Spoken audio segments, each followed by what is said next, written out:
But it's about taking on that I am strategist mindset, skill set, and strategic focus. You own your future. Nobody else does if you consciously make that choice. And that's a way to be in the world from this point forward that is both powerful and empowering, and certainly about sustaining the value that you want to generate for yourself, whatever that may be. This is Straight Talk in the COVID economy, and my name is Larry Quick. Our world has changed and there's no going back. The COVID economy is now very real. We are adapting to telework, Zooming, online learning and new industries like PanSafe and other opportunities revealed by COVID-19. The challenges are also with us: bankruptcies, unemployment, debt and confusion. In Straight Talk in the COVID economy, we meet thinkers and innovators who bring insight and information into the opportunities and risks of our rapidly emerging COVID economy. Straight Talk in the COVID economy is brought to you by Resilient Futures. This is alongside our partner, Impact Africa Network. Impact Africa Network is a non-profit startup studio in Nairobi on a mission to ensure young talented Africans have a chance at participating in the digital transformation of Africa as creators and owners.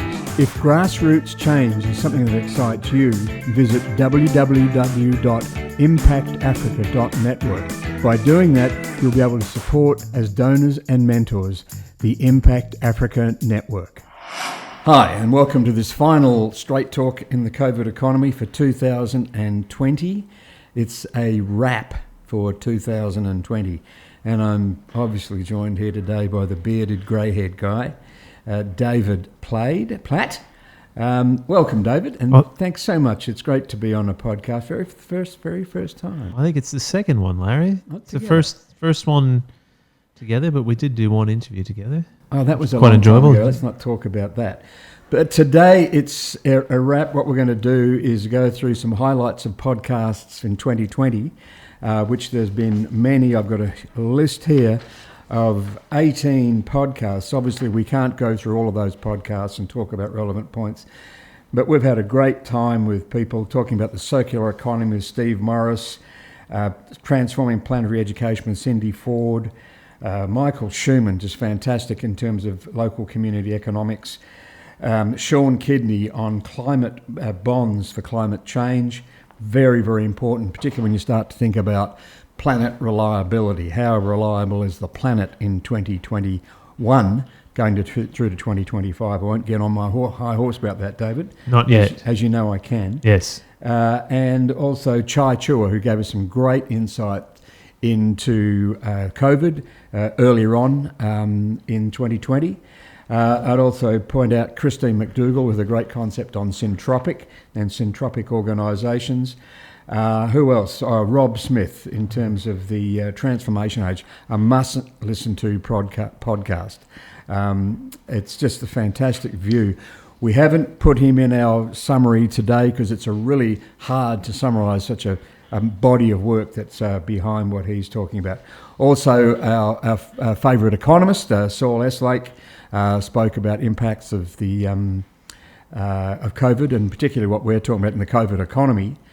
Also, Michael Busler, a colleague of ours, who is a Republican, I would suggest, right-wing economist, Trump supporter, but his views are important to understand that we've got to have an equal view on what it is we're doing. I mean, I often disagree with David because he such a rabid Trump supporter. He's such a not likely, or me either. Also, we can't forget my good friend Kurt Spalding from Providence, Rhode Island, where we both spent quite a lot of time. We did. David.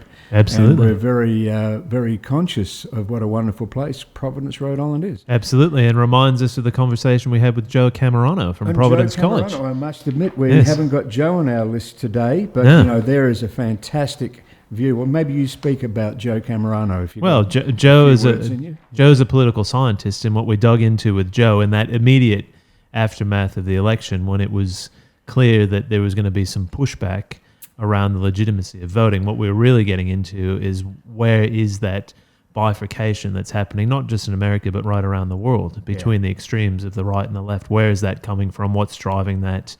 And what are we seeing as a future around that in terms of how do we bring people together?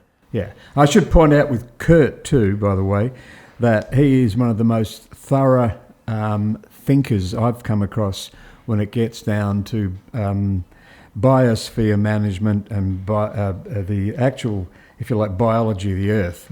He worked for Save the Bay, Narragansett Bay in Providence, but he also was a director of, I can't remember what it was actually called, but to do with the pre-Trump days of the EPA, Yes. Environmental Protection Agency, which is one of the best parts of the EPA in the US that Kurt was involved in. So these are... It'd be interesting to see how the EPA is rebuilt or not under the new administration. It will be under Joe.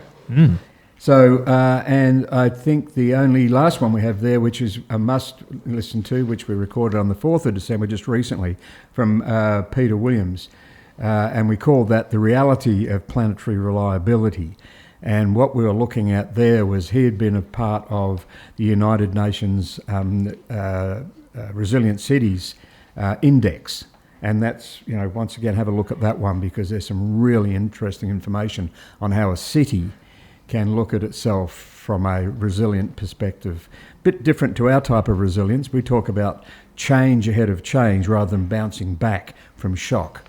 But, preparing to bounce back from shock is an important part, but not the preferred way of being around disruption. Yeah, and that question again of planetary reliability, that's really about how much does your business model, your operating model, your community require some sort of stable, reliable planet to operate successfully into the future. And that's really the question we're trying to dig into there, isn't it? Yeah, it is. And what we've been trying to do is create a narrative here for different topics. And you'll see through the whole topic list, and I hope I haven't missed anyone there, unlearning with Barry O'Reilly. Yep. I think that sort of raises what I'm going to talk about next. Barry was always also a co-author of The Lean Organisation, very important book to read. The Lean Startup, I should say. Yeah. And Barry's new book about unlearning was a really important part of what we're trying to get a handle on is when you have a disruption, basically all of the information, maybe not all, but a lot of the information, particularly critical knowledge we have, can no longer be valid, may no longer be valid. Things become complex because you can't rely on what you'd learned before. If you just think about new words like social distancing, we didn't know that until COVID. There's mask wearing, there's PEP, protective equipment. There's all of those sorts of things. New language comes into it, contact tracing, et cetera, et cetera. Listening to the news every Sunday for something different than what you were doing before. So all of this happens and life becomes complex or appears to be complex. We have to learn new things. Unlearning what you actually learned to be true is a big part of that. And that's Barry's key message in that. Yeah, absolutely. And I think what's really important is asking those questions, right? So it's not just immediately assuming everything's irrelevant, but really rigorously interrogating what can you bring forward from the past and what are you going to have to leave behind to find what's possible next. Yeah. And I'm also going to add in Anna Ferenga's podcast on the 11th of September, which was all about the state of workplace mental health. And we know that mental health issues have really, really escalated during COVID and will continue to do so in 2021. And I think it's really important to point out that 2021, we all are governed by sort of annual things like, oh, thank God 2020 is over. But that's really just a mechanism, a season almost. Yeah. It doesn't necessarily stop. What we've been experiencing doesn't stop on the 1st of January. You mean it doesn't sort of go, oh, well, it's a new year, so therefore... like I heard someone say, I'm over COVID. I'm so over COVID. Well, I know what they mean, but you can't be over COVID because it's got to get over itself first. Yeah. But, what we're talking about in 2021 really is understanding that a lot of the mental health issues are going to be transferring themselves through to 2021. Oh, absolutely. And potentially, depending on how things continue to unfold, could actually be getting worse, not better. So if we're sort of crossing our fingers in the I'm so over this mindset, that could be risky. And we've got to be thoughtful about where we're going. Absolutely. You have to have the mindset that this is a continuity in its discontinuous behaviour. So I think I've covered all of those that we're not going to necessarily cover in our wrap-up. But I'd strongly recommend that we all go and have a listen again, because they're all still very, very relevant to what we're talking about, which is straight talk in the COVID economy. It's like what we mean by straight talk is we have a COVID economy.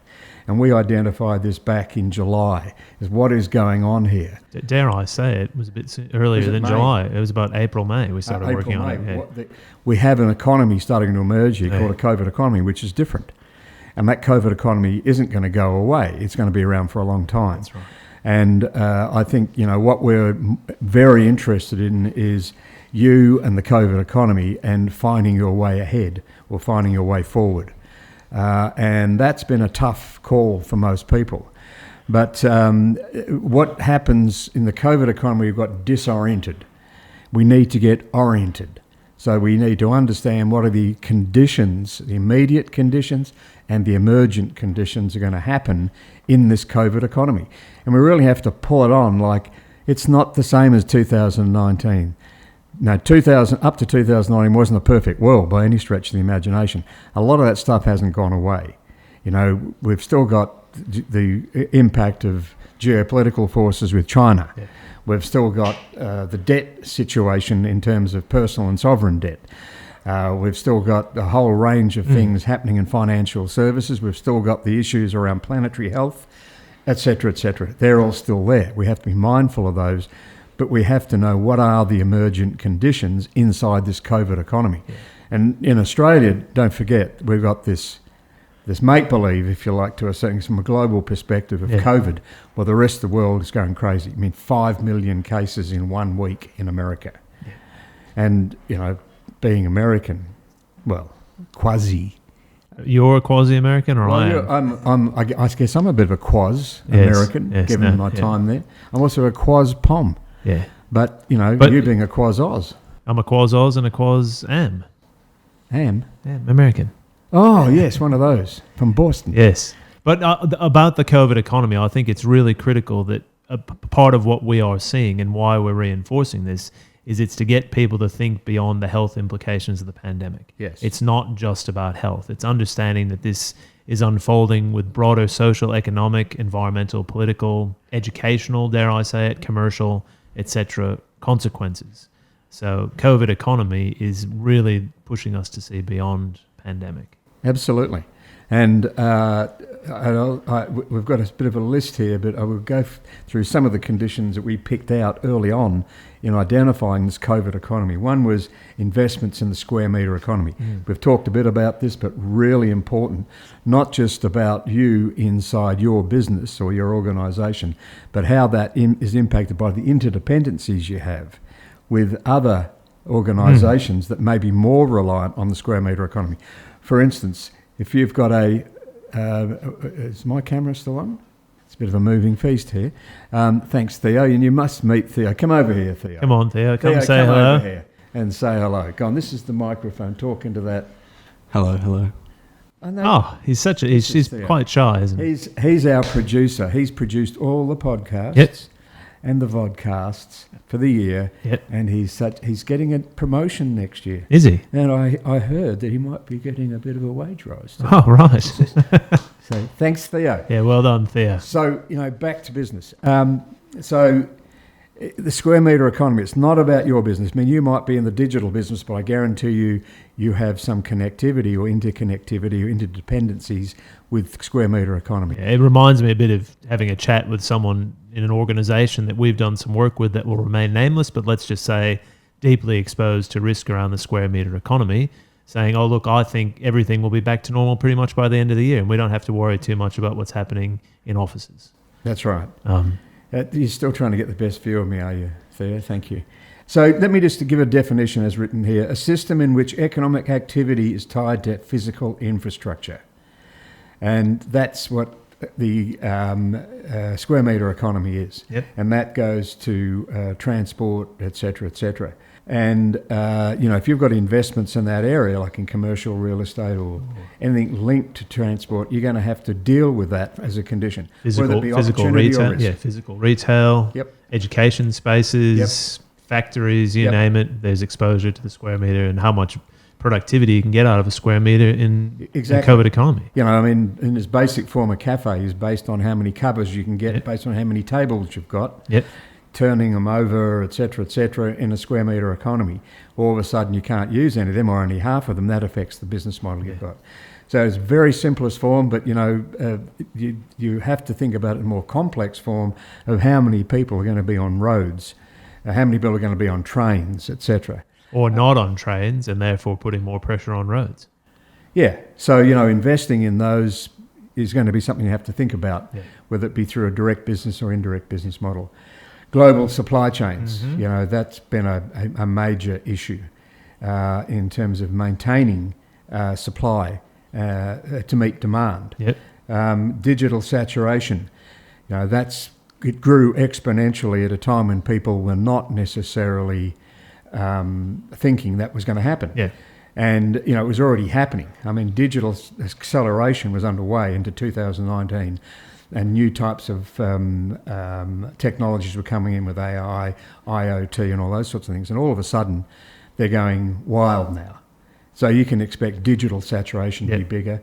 You can expect what we call the normative ambient digital ecosystem. Now, that's a mouthful, but NADE, normative. It's actually the norm. It's not an AI which is out there and may be happening. This is normative. AI is normative. Yep. IoT is normative. You might not see it, but it's there. So it's not something that's coming, it's there. Yep. It's just going to get more powerful. And just think about the growth of the internet. You know, back in the old beginning of the World Wide Web in like 92, 93, 94, 95 was like, oh, isn't that interesting? Now it's just part of daily life. That's exponential change, and you're going to see it grow exponentially. But ambient is an important word. So normative, normal. It's just what is. Ambient means it's just happening all around us. Now, ambient computing is about us using computers without even know we're using computers. It's like our mobile phone.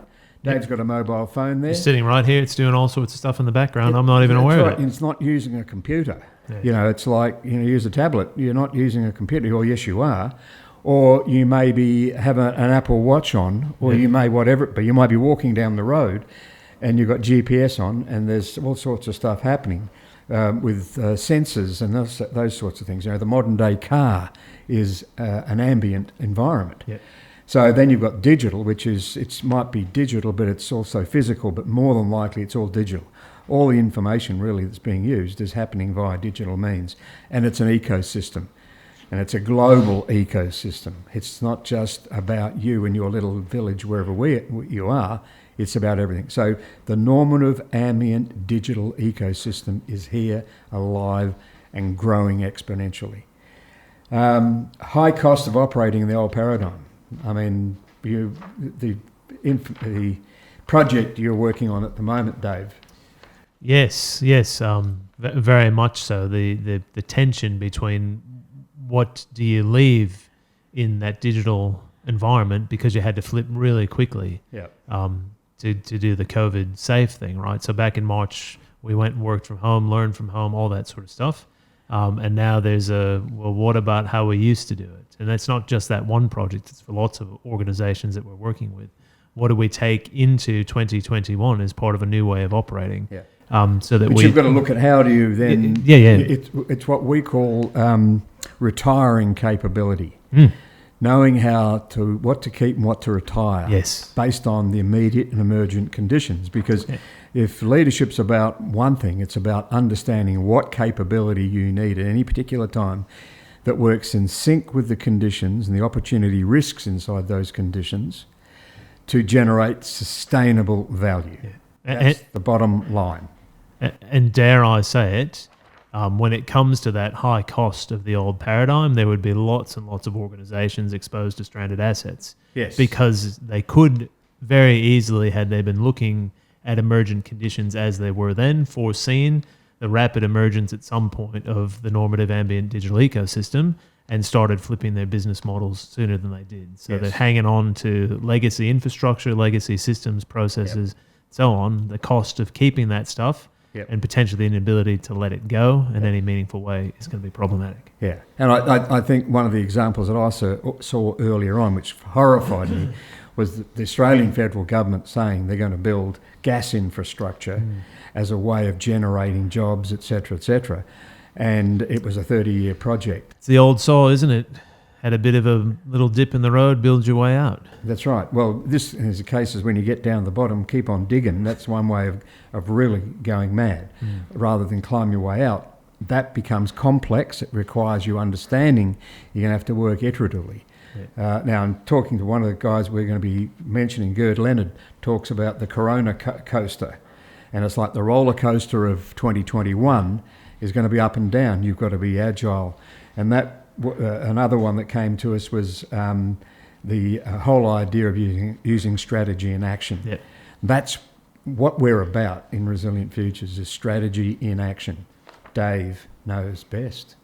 About strategy and action. Well, I hope so, Dave, given that you're the principal teacher of that. Well, it could be. But at the end of the day, strategy and action is about change ahead of change. And it all starts with making sure you understand the conditions in which you're operating and those that are emerging. And then very quickly and in time, not based on some sort of timeline, assessing opportunity risk, linking that to what you're trying to do around value generation and sustaining that in the face of disruptive change. As you've talked to before, aligning your capability to that possibility around future value generation and doing it through short, sharp, iterative processes. Catalytic actions, catalytic projects that test and build and grow and fire up the system. Yeah. And there isn't really any other way to do it in the world today. And I think something that concerns me a bit as we start to reflect on 2020 is most people and organizations very quickly transitioned to a subconscious, if you like, strategy and action-based approach. They were using what I've just described in some shape or form, but subconsciously. And I do wonder whether too many are not conscious to that and will start to default to the old ways of doing things in 2021 rather than going to missions and visions. Yeah, that sort of stuff. But also, I've got nothing wrong with those. I'm not too sure they work back in the 20th century. Yeah. But I think the reason why they had them, but they didn't know they didn't work, was because things were going so slowly. We've now got exponential change. You have to think a different mindsets, skill set and strategic focus through strategy in action. Yeah, I was chatting to a guy who's a bit new to our network today, who's head of strategy for the organisation that he's a part of, and they're not in strategy in action yet as such, but I was asking him about their approach, and he said what we're trying to cultivate is a mindset where we are on strategy all the time. It's always turned on. Yeah. Whether they use the right systems or processes, different question, but at least it's that mindset piece which says it's not something you do and then retire to the shelf. You're in a strategic mindset 24/7. Yeah. So before you start ranting, Dave, because I can just get a sense that you're on the there's a rant coming. So we'll just move on. But we talk about a concept of if you're not in strategy and action and particularly monitoring the conditions every day. In fast-moving things, you have to monitor those. It's like playing basketball. I mean, the whole strategy and action thing is really how people operate, but it's put into a proper model where you can get to understand what it is you do cognitively and inherently how you operate, conditions, opportunity risk assessment, all those sorts of things on a regular basis. If you don't do that and you keep on adapting to the conditions in a, albeit a very well-managed way, we call that managed adaptive decline. The final thing we'll say before we go into some of our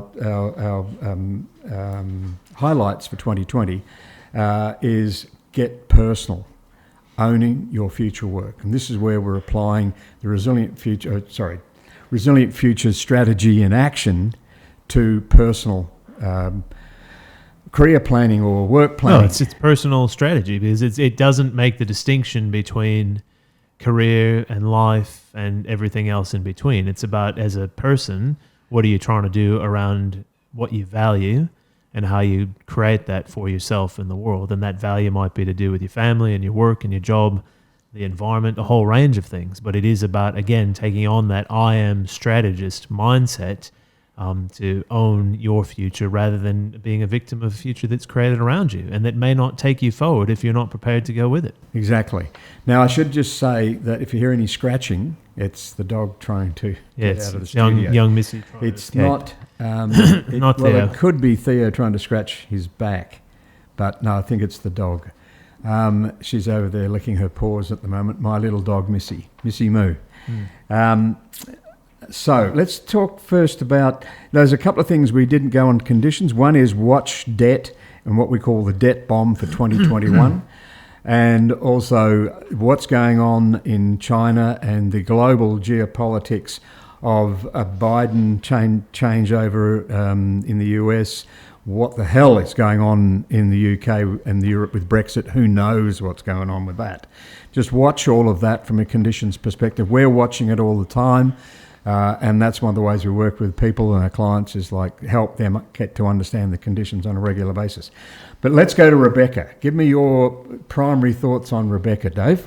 Well, I think the thing that stands out in my... Rebecca Costa we're talking about. Good point. Rebecca Costa, The Watchman's Rattle, and On the Verge, and a forthcoming book soon to be released. His title escapes me, and I'm not sure she actually told us, but be on the watch for Rebecca's next book as well. Great thinker, Rebecca Costa. If you just Google Rebecca Costa, Costa, or you can listen to her podcast, which we recorded on 21st of August. Yeah. And there's two things that stand out in my mind from not only the podcast with Rebecca, but also the presentation she did to our Resilient Futures Network Prime group. That's right. And those two things are, first, that as we get closer to collapse, and that's the interesting thing, right? Because her work is all around looking historically at the collapse of societies and the behaviors in that collapse. And so as we get closer to collapse, one of the things that we start to do is we throw out science and we hold on to false beliefs. And you can track that right back through history of collapse of different civilizations, the Romans, the Mayans, et cetera, and so I think about that and I think, well, there's a little bit of throwing science out the window and hanging on to false prophets, fake news, all that sort of stuff, and throwing science out the window. I mean, dare I say it, and you have pointed out that my heritage is from another part of the world. Oh, really? Yes. And dare I say it, to be in a situation where we have such clear science around some simple things that any person could do to prevent the spread of coronavirus and prevent people from catching COVID-19, and we've just tossed that out the window. You know? It's just, it's to a certain extent for me, in the place that I grew up, it's a bit despairing, really. So that in the US, not so much Australia. No, we've been a bit better here. Even though I think you've got to say about the science isn't always perfect, particularly with something that's new that has to integrate with social economics. You know, I mean, the corona happens. There's very clear what has to happen potentially from a health perspective. Once you've sorted out, holy shit, what is this virus? Okay, we need to do this. How do you make that happen socially, economically? Because it is a disruption, a discontinuity that upsets the very basis of people. And Australia is like, we sit there, throw another prawn on the barbie. You know, we're very conservative to a large extent compared to the rest of the world, and we don't like disruption. And you want me to do what? And so you're going to chuck up all these false prophets and fake news and, I'm just reading today about the sovereign citizen, as if I have some individual right by myself to operate the way I want to. Right. I remember seeing a poster in the US say, don't use your health concerns as a way to stall my freedom or something like that. Yeah, and all of that goes on, and that's part of what she said. Now, when I think about that message, and she talks about the Mayans and the Romans, et cetera, I go, well, what's the big change today? It's that we're totally interconnected as a global ecosystem. So if part of that system collapses, then the pressure it puts on the rest of the system could be quite extreme. So that, for me, that's one big takeaway. The other one is her point, it's aligned to what you said earlier about information drops away and our ability to understand what...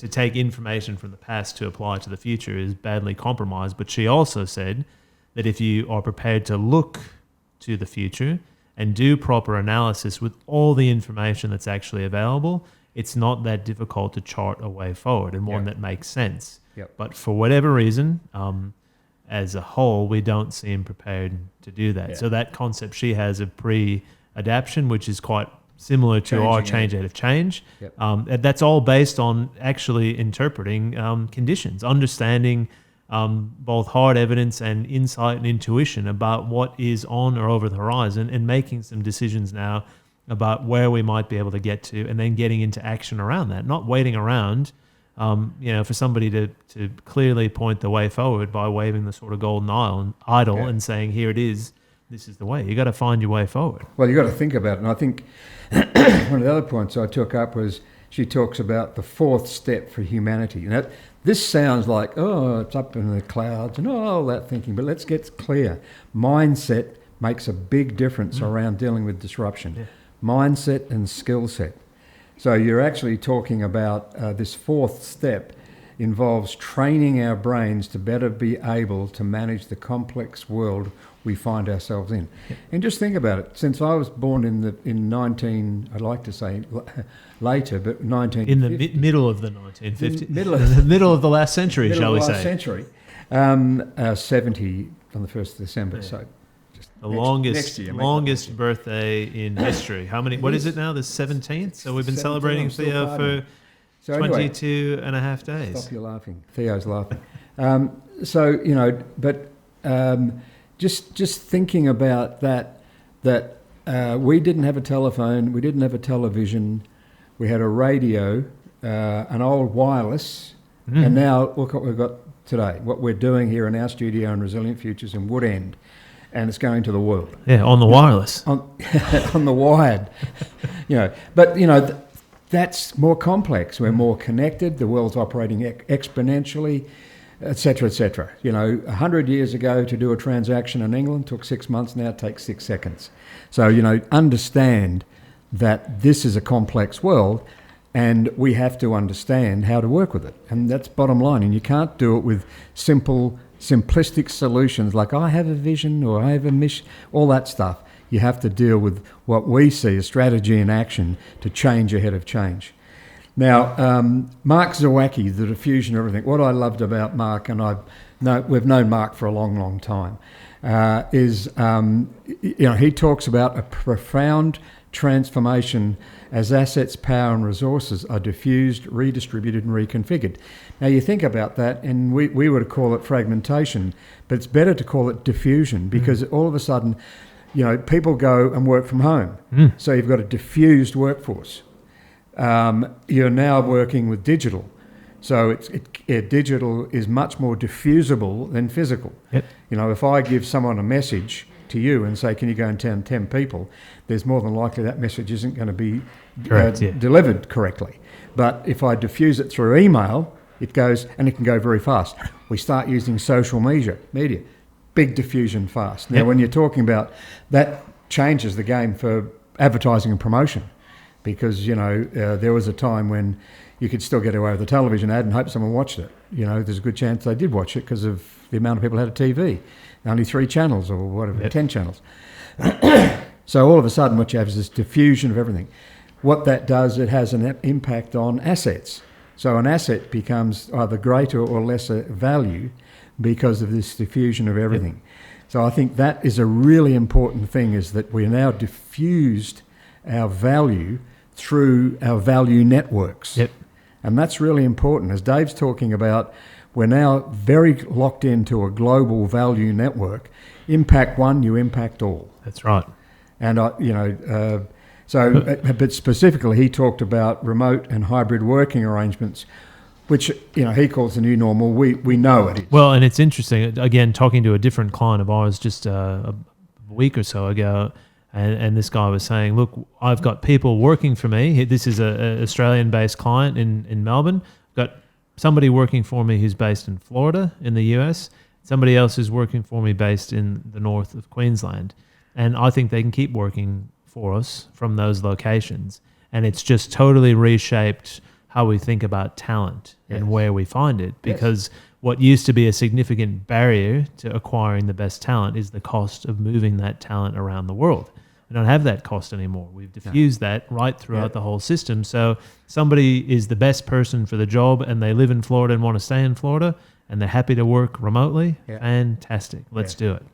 Well, I also think that this diffusion is really important because it changes the way capability works in a system. All of a sudden you can have whatever capability you want delivered to wherever you want it because people are prepared to do that digitally. And he made a really important comment about Google have announced that they're going after universities globally. Now, when Google says that, you know that they mean it. And you're more than likely, well, we already know that Apple's doing it, Microsoft's doing it, they're all doing it, right? Because what is this about in the emerging conditions? Is it about a qualification or is it about a mindset and a skill set to do whatever it is that you need to do or want to do to generate, dare I say it, sustainable value, right? That's what it's about. It's not necessarily about the qualification unless the qualification is critical because of policy and regulation. Otherwise, it's a bit of a tenuous concept, really. And his final point with cheap and accessible technology, and we get back to that, how cheap the normal ambient digital ecosystem is. And, you know, if you had I saw a stat just recently, if you were to put 20 years ago all of the technology in a simple motor car today, you'd have to have a Pantechnicon lorry going behind it. Now, just for those of us, it all happens in your little telephone. Just for those of us, dangerous thing for you to have. Yes, I know, being but an American. Just for those of us, including Theo, and maybe some of our listeners who weren't born in the middle of the last century, Pantechnicon lorry, just help us out a bit, maybe. It's a very big truck. Oh, thank you. Yeah. Okay. Now, Gerd Leonard, futurist learning from COVID-19. David. Oh, you'd like me to speak about Gerd? Well, I think it'd be nice if you could actually say a few words that made sense. Well, I think the things always like this. Yes, I know. The things that that really stand out around Gerd's thinking is the deep interrogation he does of the relationship that we have with technology. Yes. And I think what I hear in his work is whether we're conscious to what that might mean, right? And are we consciously making decisions that really do set us up to make the best opportunity of technology, or are we exposing ourselves unintentionally to risk because we're not consciously really thinking about the interface that we have with technology and what that might mean? Then, of course, you raised already Gerd's concept of the Corona coaster, and so we're trying to make these quite serious decisions in the midst of a highly chaotic and volatile environment. So that's something for what Gerd said really stands out. And I was just thinking a bit about, the point that he made, technology is morally neutral until we use it, right?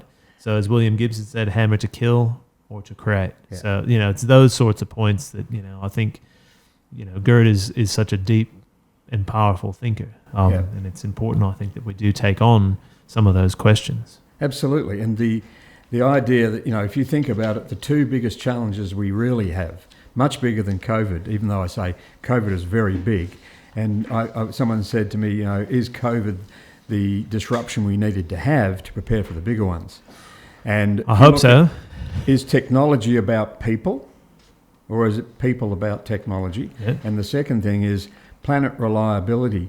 And this might disturb some people, and I apologise if I do disturb you, but not about what I'm going to say, is that the planet doesn't really, there's no evidence the planet cares about us. No, I wouldn't have thought the planet has a way of caring. For billions of years, we've been here for 200,000 years in different forms all the way through, at a stretch, all the way through. The longest living incarnation of our species is Aboriginal people, 40,000 years. So I believe, don't quote me on that. But what I'm getting at is the planet may not care about us, so we should care about it. Yes. And this is where planet reliability comes in, is that we have to have a reliable planet. If we don't, we have to factor that in to our risk registers as businesses. Critical thing. Now, he also talked about 2021 and the Corona coaster, the roller coaster of going up and down. Chris Miller, let's finish off with Chris, operating 2021 in COVID reality. Yeah, so Chris is a fascinating thinker and worker, ex-police officer, done all sorts of disaster recovery, post-Bali bombings, post-tsunami in Southeast Asia, and interestingly was part of the Australian National Influenza Pandemic Task Force in the 2000s, so is deeply connected to the realities of dealing with pandemic. And she's been doing some work around vaccine and what that means for 2021. And I think the summary message is that the cost and the realities of getting to 70% of the global population being vaccinated are much more significant than the media might lead us to believe, or the politicians might lead us to believe, in the haste to get those sort of good news stories out and keep things sort of turning over. So our view very much is, as you look towards 2021 and beyond, get real about COVID normal and the COVID economy. This is not going away, and there's not some magic elixir being jabbed into people right around the world. It's going to take time. It's going to be a cost. And of course, the most critical thing, which Chris reinforced with the Prime Group yesterday, is that what the World Health Organization has asked for is not immunity, right? They have asked for protection against the extreme implications of the virus in terms of these immediate vaccines. So this is not necessarily going to guarantee in any way, shape or form long-term immunity for the people who receive it. So I would suggest we've got to think we're going to be in this space for a while. Yeah, 70% vaccination of 7 billion people. With 2 doses in most cases. 2 doses that have to be tripped around the world. Huge amount of money. Yeah, and if you want to get into a business, get into the vaccine business. Oh, yes. But understand that is, for anyone else who's not in that, we're talking about 3 or 4 years of being in this state, particularly if you're in America, Europe, etc. Maybe a bit different in Australia. But at that point, it's like, how do we get people in and out of Australia in an international world? Yeah, that's right. The supply chains, the we can, we maybe be able to fly state to state or, go up and down. There was a time early on in this year, well, just 3 or 4 months ago, where you couldn't come out of the city of Melbourne into the country. You can do that now. We'll be able to go to either the states, but we might have a bubble in New Zealand. But what about Malaysia? What about even London or England? That ain't going to happen without some severe, costly constraints. So I think one of the points, the final point, was the spread of the disease, this is according to Chris, will still need to be mitigated by practices like social distancing. Yeah. Square metre economy. It doesn't take you to remove all the bricks to bring a house down. But if you remove 30% of the bricks, the house will fall down or be unoccupiable. Yeah. So you've got to think about the conditions around the whole of the square metre economy, where it's going to be in 2021. So to wrap, David, some final words for 2021. Well, I think, we are thinking about and talking to our clients and partners about what are 4 things you really need to be on your game about as you get into 2021 and beyond. The first, of course, is understanding those immediate and emergent conditions. At scale, that's local to global. And when we say immediate and emergent, we don't mean what you think is emergent until you actually check it out and discover the world might be changing faster than you expect. So you got to really poke and probe beyond what you're used to looking at and outside of the normal, industry sectors you might pay attention to. So really understand conditions in a robust and manageable way. Now that's, if I can just reinforce, that's immediate, happening now, emergent, happening at some point. At some point. You can't say necessarily the future, because what does that mean? Yeah. Tomorrow or 10 years. Yeah. It's got to be immediate and emergent. You've got to be able to understand you're listening for the weak and strong signals. There's a whole lot of white noise. Yeah. There's a whole bunch of stuff. And you have to do it, in our view, and I'm selling the service here, you have to do it with an objective observer. Yeah. Because what we have is our biases.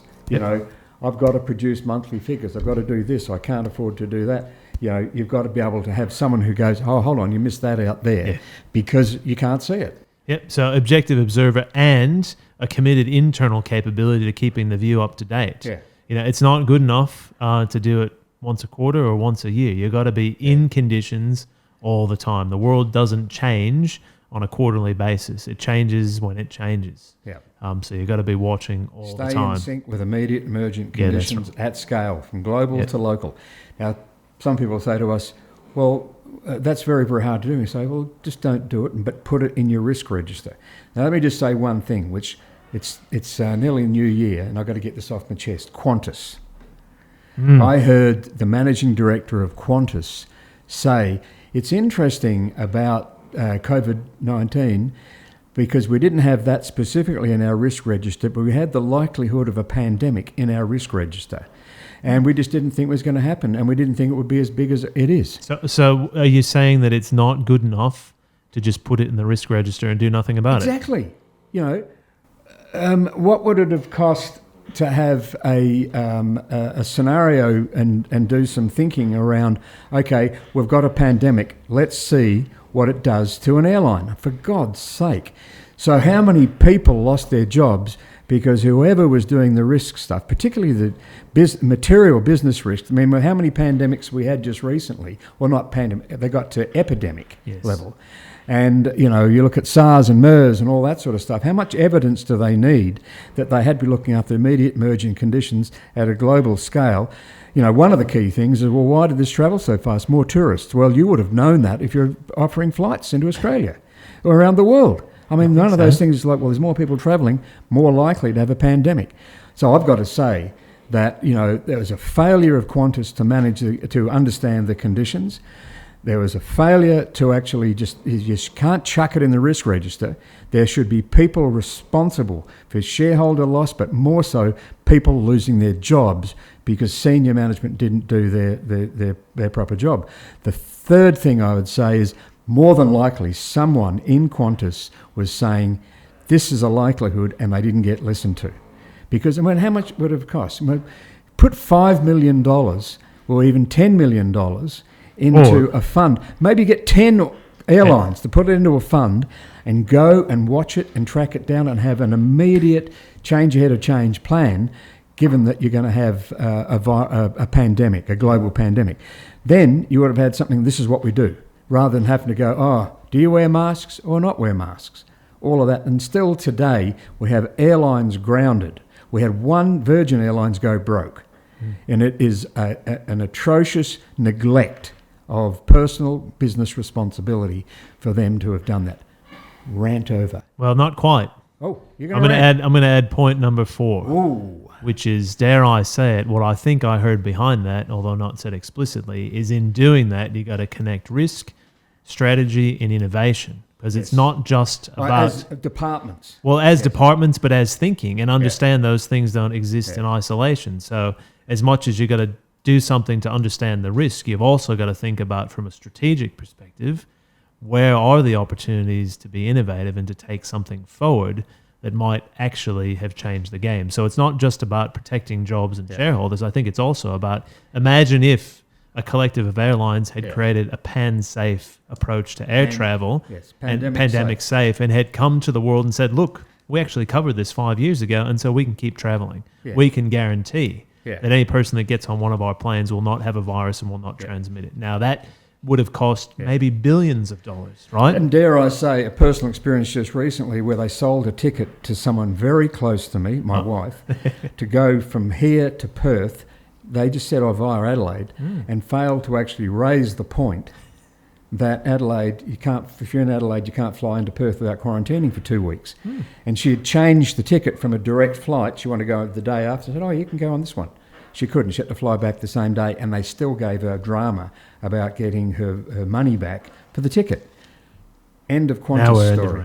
Now, a couple of more closing points. So, conditions, immediate and emergent, as in coming towards you, at scale. Then you got to be in strategy, in action. It's not just seeing it, it's doing something about it. Assess the opportunities, assess the risks.